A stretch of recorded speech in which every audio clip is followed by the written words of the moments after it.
दोस्तों, welcome to our YouTube channel. मैं थोड़ा सा अपने बारे में बता दूं। मेरा घर हजारीबाग हुआ। मैं फ़िलहाल अभी दिल्ली में यूपीएससी की तैयारी कर रहा हूं, दृष्टि आईएएस में ऑफलाइन क्लास के साथ। मैं आपको बताना चाहूँगा कि आप लोगों को इस चैनल पे अब दृष्टि का भी नोट्स अपलोड हो रहे हैं और अदर कंपटीशन के भी नोट्स अपलोड हो रहे हैं। तो आप लोग बीए के साथ तैयारी कर सकते हैं अदर कंपटीशन एग्ज़ाम की। और यह वीडियो सेमेस्टर 2 2023 से 27 वाले session political science MJ paper 2 वाले स्टूडेंट के लिए हेल्पफुल होंगे। आई होप हमारे जितने बताए गए बात आप लोगों को समझ में आ गया होगा। आपको मैं बता दूं कि आज का जो इम्पोर्टेंट क्वेश्चन है वह है राजनीतिक सिद्धांत की प्रकृति और महत्व को वर्णन करना है।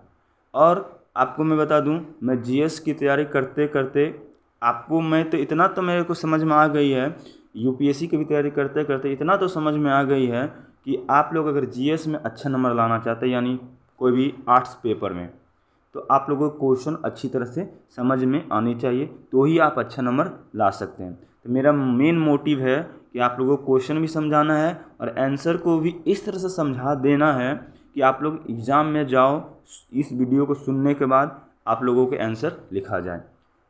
ठीक है, देखते हैं कितना मैं समझा पाता हूँ, इसका आप लोग फीडबैक आप दीजिएगा। ठीक है, चलो देखो, पहले क्वेश्चन को पढ़ो अच्छा से। देखो, राजनीतिक सिद्धांत की प्रकृति। अब प्रकृति क्या होता है, राजनीतिक सिद्धांत क्या होता है, इस चीज़ को भी समझना बहुत ज़रूरी है, तभी आप आंसर को लिख सकते हैं। देखो भाई, अगर क्वेश्चन में प्रकृति हुआ, इसका मतलब होता है जो इसका सच है या जो इसका सच है उसको उल्लेख करना, जो रियल है। लेकिन अगर यहाँ पर स्वरूप पूछता तो जो इसका वर्चुअल चीज़ है, जो दिख रहा है, वो लिख देना होता है। तो आगे मैं बताऊंगा कैसे लिखा जाता है, लेकिन इस चीज़ का आप ध्यान में रखो कि जब स्वरूप आएगा तो जो दिख रहा है वो लिख दो, लेकिन प्रकृति आएगा तो सोच के लिखना पड़ेगा, जो इसमें रियलिटी है वो लिखना पड़ेगा, तो ही आपको मार्क्स मिलेगा। और महत्व का मतलब होता है जो इम्पोर्टेंस है। ठीक है, देखो पहले क्वेश्चन तो आप समझ गए होंगे। अब देखो इसमें किस तरह से उत्तर लिखेंगे, यानी आंसर लिखेंगे। पहले प्रश्नोत्तर बना देंगे, उसके बाद देखो इस तरह से डायग्राम क्यों बना रहे हैं, क्योंकि यूपीएससी में भी बनाने के लिए, इसलिए हम लोग को दृष्टि में सिखाया जा रहा था। मैं आप लोगों को भी बीए के साथ बोलता हूँ, बीए में भी अच्छा नंबर लाना है, कंपटीशन की भी तैयारी करते हुए चलना है। और जितने भी स्टूडेंट आर्ट्स लेते हैं वो सभी को यूपीएससी का ही मेन पर्पज से लेते हैं। तो आप लोग अगर यूपीएससी की तैयारी करना चाहते हैं तो इस वीडियो को देखिए। आपका तो बीए मतलब जो आपका एग्ज़ाम है वो तो सेमेस्टर 2 का वो तो लिखा जाएगा, और इसी चैनल पे आप लोगों को यूपीएससी का भी नोट्स अपलोड हो रहा है, वो आप लोग जाकर देखिए, ताकि आपका यूपीएससी भी साथ साथ तैयारी हो, कंपटीशन की भी तैयारी होते चले, जैसे मैथ का, साइंस का, सबका। ठीक है, चलो आगे देखते हैं इसका परिचय किस तरह से दिया जाता है इजी वे में। राजनीतिक सिद्धांत को अंग्रेजी में पॉलिटिकल थ्योरी कहते हैं। क्या कहते हैं भाई? Political theory. याद हो गया होगा कि अंग्रेजी में पॉलिटिकल थ्योरी कहते हैं। नहीं याद होगा तो ये क्वेश्चन में लिखा हुआ रहता है। देखो आगे, यह दो शब्दों के मिलने से बना है। कितने शब्दों के मिलने से बना है भाई? दो शब्दों का, पहला राजनीतिक, दूसरा सिद्धांत। याद रखोगे कितने शब्दों के मिलने से बना है? दो, राजनीतिक और सिद्धांत। दोनों शब्द अलग है। देखो लिख दिया मैं, अर्थात हम कह सकते हैं कि दोनों शब्द अपने में व्यापक है। व्यापक शब्द कहने का मतलब अलग अलग है, जिसका अर्थ भी क्या होगा भाई? अलग अलग है। तो पहले हम राजनीतिक को देखेंगे। ठीक है, ध्यान में रखोगे। तो राजनीतिक में यहाँ पर आप ये भी लिख सकते हैं कि राजनीतिक शब्द ग्रीक शब्दावली पोलिस से लिया गया है, जिसका अर्थ नगर राज्य होता है। उसके बाद ये लिख दो कि राजनीतिक दो शब्दों का एक समूह है, मतलब दो शब्दों का एक कॉम्बिनेशन है, समूह है, यानी राज जोड़ नीति। खाली ध्यान से सुनिए, ईयरफोन लगा के, सब याद हो जाएगा। ठीक है, देखते हैं लास्ट में कितना आप लोगों को याद होता है। फीडबैक दीजिएगा कितना मैं याद करा पाया। ठीक है, देखिए, राज मतलब शासन और नीति मतलब उचित समय में उचित स्थान पर उचित कार्य करने की कला। देखो भाई, राजनीतिक का मतलब होता है प्रशासक। प्रशासक किसको कहते हैं भाई? प्रशासक उसको कहते हैं कि हर सिचुएशन में सही चीज़, सही डिसीजन लो, हर सिचुएशन, तो उसी को कहते हैं राजनीतिक, यानी प्रशासक। ठीक है, अर्थात नीति विशेष यानी रूल के द्वारा शासन करना। ठीक है, या विशेष उद्देश्य को प्राप्त करना राजनीतिक कहलाता है। इसका एक मोटिव होना चाहिए, एक उद्देश्य होना चाहिए। अपने मन से काम नहीं करना है। जैसे मान लीजिए कोई भी सिचुएशन हुआ, तो उस सिचुएशन में हमें वो चीज़ पे काम करना है जिससे सबको फ़ायदा हो, या तो देश को फ़ायदा हो। ठीक है, समझ में आया, उसी को राजनीतिक कहलाता है। दूसरे शब्दों में कह सकते हैं कि जनता के सामाजिक और आर्थिक स्तर यानी सार्वजनिक जीवन स्तर को ऊंचा करना राजनीतिक कहलाता है। मैं थोड़ा ज़्यादा बोल रहा हूँ समझाने के लिए, इसलिए आप लोग थोड़ा सा इसको सुनिए, आपको बता दे रहे हैं, एग्ज़ाम में बिना पढ़े भी आप लिख के आओगे, मेरा बात मान कर जाओ एक बार, ठीक है। चलिए आगे देखते हैं। दूसरा शब्द सिद्धांत होता है। इसे ये शब्द थ्योरी शब्द थियोरिया से बना है, ध्यान में रखेंगे। थ्योरी शब्द किससे बना भाई? थियोरिया से बना है। और एक सिद्धांत स्पष्टीकरण की एक प्रणाली है जो तथ्यों को एक समूह को एक साथ जोड़ता है। जो तथ्य जितने भी तथ्य है उसको एक साथ जोड़ देंगे, लिख देंगे, तो उसे क्या कहते हैं? सिद्धांत कहते हैं। जैसे मान लो कोई भी रूल हुआ, रूल कैसे? जैसे मान लो बहुत सारा क्वेश्चन बनाते हैं, एक फार्मूला से सब क्वेश्चन सॉल्व हो रहा, तो वो फार्मूला क्या है? एक सिद्धांत हो कि उसी पे सारा क्वेश्चन बने। उसी तरह से पॉलिटिकल साइंस में भी होता है। तो पॉलिटिकल साइंस का कुछ सिद्धांत होते हैं, तो उसके जो सिद्धांत होते हैं उसको एक जगह लिखो, समूह बना के कॉम्बिनेशन के साथ जोड़ दो, तो उसी को क्या करेंगे? थ्योरी कहेंगे। ठीक है, बात समझ में आ गई। अर्थात दोनों शब्दों को मिलाने से इनका अर्थ निकलता है कि राज्यों की शासन की व्यवस्था को जो तथ्यों के एक पूरे समाज को एक साथ जोड़ता है, मतलब एक साथ जोड़ देगा, तो उसी क्या कहेंगे? राजनीतिक सिद्धांत कहेंगे। नोट में याद रख लीजिएगा, राजनीतिक का जनक अरस्तु को माना जाता है। ये एमसीक्यू में आएगा तब भाई आप लिख दोगे। ठीक है, चलिए आगे देखते हैं हम लोग इसके कुछ परिभाषाएं। कुछ विद्वान हैं जो परिभाषाएं देते हैं, जैसे सेबाइन। इसमें अपनी तरफ से भी और ऐड कर सकते हैं, मैं 2 3 4 बताऊंगा। ठीक है, ये हिस्ट्री ऑफ पॉलिटिकल थ्योरी यानी बुक में लिखते हैं 1973 के अनुसार। ये लिखते हैं कि मोटे तौर पर राजनीतिक के संबंध में कोई भी तथ्य या घटना जो राजनीतिक के लिए प्रशासनिक है अर्थात सक्रिय है अर्थों में राजनीतिक सिद्धांत राजनीतिक समस्याओं का अनुशासित अनुसंधान है।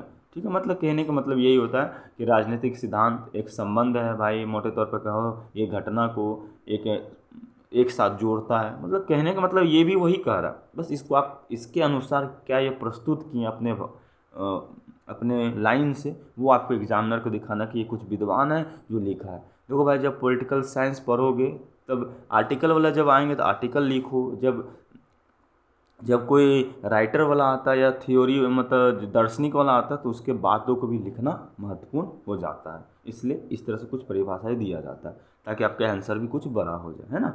चलिए आगे देखते हैं। ब्यूलहैन क्या बोलते हैं? ये थ्योरीज ऑफ पॉलिटिकल सिस्टम यानी 1981 इनका बुक था, उसमें लिखे हैं के अनुसार लिखे हैं कि राजनीतिक सिद्धांत का संबंध उन सभी घटनाओं से है जिनका सरकोर राजनीतिक से, मतलब जो मेन मोटिव राजनीतिक से होता है ना। चलिए एक है एंड्रयू हैकर। एंड्रयू हैकर क्या बोलते हैं कि राजनीतिक सिद्धांत एक अच्छे राज्य और अच्छे समाज के सिद्धांतों के लिए एक निर्लिप्त खोज है और दूसरी ओर यह राजनीतिक और सामाजिक वास्तविकता के ज्ञान की एक निर्लिप्त खोज, मतलब खोज है भाई ज्ञान का सामाजिक का, है ना। तो ये तीनों विद्वान थे जो राजनीतिक यानी सिद्धांत को परिभाषित किया। मैं बता दिया आपको, ये नहीं लिखना था और दूसरा कोई विद्वान के लिखना है बात परिभाषा तो लिख सकते हैं, कोई ऐसा ज़रूरी नहीं कि यही इसी का लिखना है। ठीक है, ठीक है, चलो कोई नहीं, आगे चलिए देखते हैं हम लोग। आगे देखते हैं हम लोग प्रकृति। अभी मेन चीज़ आता है ना, प्रकृति। भाई प्रकृति किसको कहते हैं? जो घटना में क्या सोच है आपकी, क्या सोच है या क्या चल रहा है। अगर स्वरूप बोलता है तो वर्चुअल चीज़ जो दिख रहा है उसको लिख देना, है ना। देखिए प्रकृति का अर्थ होता है किसी भी परिस्थिति गलत है, परिस्थिति होता, ठीक है, लिख लेंगे। मैं हैंड रिटन इसलिए लिखता हूँ, मैं भी टाइप कर सकता हूँ, लेकिन मैं अपना भी यूपीएससी की तैयारी करते जा रहा हूँ, लैपटॉप से कौन लिखेगा, मेरा मेंस का भी तैयारी होते जा रहा है ना, इसलिए मैं ज़्यादा लिखता हूँ अपने से। ठीक है, तो वो परिस्थिति गलत है ना, आप सुधार लोगे। मैं उसकी आंतरिक अवस्था, चिंता, विचार, बौद्धिकता आदि को समझाया जाता है इसमें। ठीक है, देखिए प्रकृति 2 प्रकार की होती है, परंपरावादिक राजनीतिक सिद्धांत और आधुनिक राजनीतिक सिद्धांत। तो पहले देखेंगे हम लोग परंपरावादी। देखो परंपरावादी कहने का मतलब क्या होता है? पुराना चीज़ कल्पना किया वही चीज़ होगा। देखो बस दिमाग में यही रखना, परंपरावादी कल्पना, आधुनिक मतलब वैज्ञानिक तौर पर। देखो वही चीज़ लिखे होंगे। परंपरावादी राजनीतिक सिद्धांत कल्पना पर आधारित था, उसका कोई ठोस आधार नहीं होता। परंपरावादी दार्शनिक कल्पना में इतना डूब जाते थे कि आकाश में बैठकर जमीन की बात करते थे। भाई ये पॉसिबल है नहीं ना। तो इसमें कौन कौन से विद्वान आते थे? प्लेटो, अरस्तु, लॉक, रूसो, ये सभी विद्वान आते थे। अब देखो आधुनिक मतलब विज्ञान का बात करेगा। देख लो तुम ही देखो कि आधुनिक राजनीतिक सिद्धांत वैज्ञानिक सिद्धांत पर आधारित। कुछ याद करने वाली है नहीं ना। चलो देखो, यह राजनीतिक दर्शन कल्पना और इतिहास दूर ले जाकर विज्ञान बनाने का प्रयत्न करता है, मतलब विज्ञान पर ये सोर्स होता है। ये राजनीतिक सिद्धांत की तार्किक पद्धति है।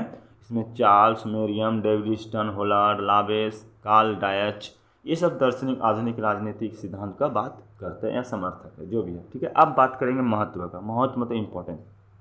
देखिए, राजनीतिक सिद्धांत के महत्व को नकारा नहीं जा सकता, क्योंकि यह मात्र राज्य व सरकार व व्यक्ति का अध्ययन मात्र नहीं होते, ये केवल इनके ज्ञान से व्यक्ति की जानकारी मात्र भी नहीं बढ़ता, लेकिन यह तो व्यक्ति की सामर्थ्य को बढ़ाता है, तो इसकी सोच शक्ति को बढ़ा देता है भाई राजनीतिक। जैसे मान लीजिए आपको कोई देश चलाना है भाई, उस देश के बारे में आपको ज्ञान होगी, राजनीतिक के बारे में ज्ञान होगी, तब ना आप देश चला पाओगे। तो यही चीज़ बढ़ने से ज्ञान बढ़ती है, सामर्थ्य बढ़ता है। ठीक है, इसे देखो यूपीएससी में भी देश को चलाना होता है, राज्य को चलाना होता है, जिला को चलाना होता है, तो पॉलिटिकल पढ़ाया।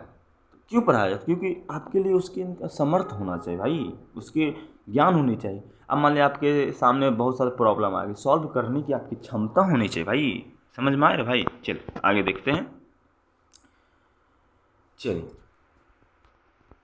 सामर्थ्य होना चाहिए जिनमें कि वह अपने अपेक्षा अपने समाज को और अपने इतिहास को समझ सके, और राजनीतिक सिद्धांत के माध्यम से मनुष्य न केवल अपनी व्यवस्था को समझ जाता है, बल्कि अपने क्रियाकलापों को समझने में सक्षम हो जाता है, अपने गलत व्यवहारों को भी सही कर लेता है धीरे धीरे इंसान। ठीक है, देखो राजनीतिक सिद्धांत के और भी कुछ महत्व है। देखो इस प्रकार है। पहला, राजनीतिक विज्ञान को एक स्वतंत्र विषय बनाना सिद्धांत का मुख्य उद्देश्य है। दूसरा, राजनीतिक सिद्धांत राजनीतिक विज्ञान में एक दिशा निर्देश की भांति कार्य करता है।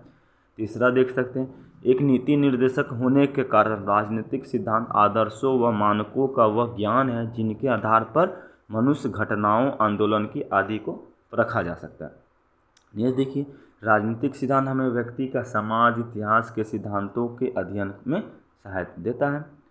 आगे देख लीजिए अब इसका निष्कर्ष। अतः हम कह सकते हैं कि राजनीतिक सिद्धांत राजनीतिक व्यवस्था का एक प्रतिमा है, जो राजनीतिक आंकड़ों को एकीकृत कर रहे हैं, उन्हें विश्लेषण के लिए निर्देशन प्रदान करता है।